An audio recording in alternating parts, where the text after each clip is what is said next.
Financial Sector Conduct Authority has slapped Steinhoff with a 53 million rand fine. It reduced the original penalty from 1.5 billion rand because of its precarious financial position. Well, the company has seen a 97% drop in its share price since the end of 2017. And that's when it emerged there were accounting irregularities on Steinhoff's books.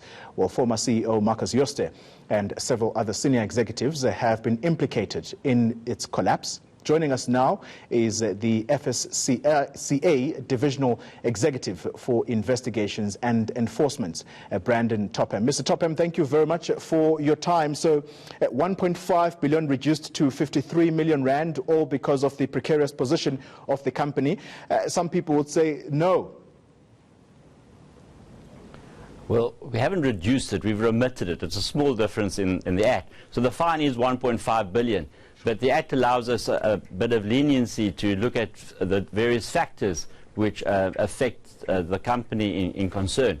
Our primary mandate is to prevent this occurrence from happening again and to be a deterrent to other companies in the sector, to take their corporate governance seriously and to understand that people are relying on their financial statements. People mustn't forget that this isn't the primary fine that will be levied in the end. The people behind the misrepresentations are still being investigated by us, and their fines will still be added on top of what we've levied against the company, which is technically responsible for the actions of the directors. And I'm glad you mentioned the executives responsible for this. People like Marcus Jooste, when are they going to be held accountable?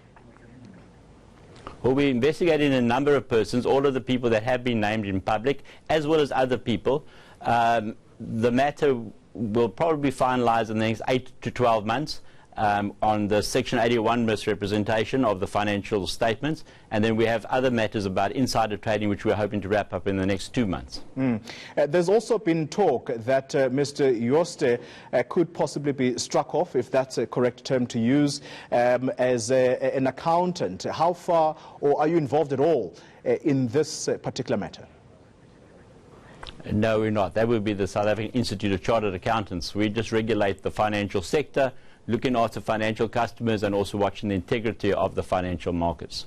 Mr. Topham, I thank you very much for your time. That was the Financial Sector Conduct Authority's Brandon Topham.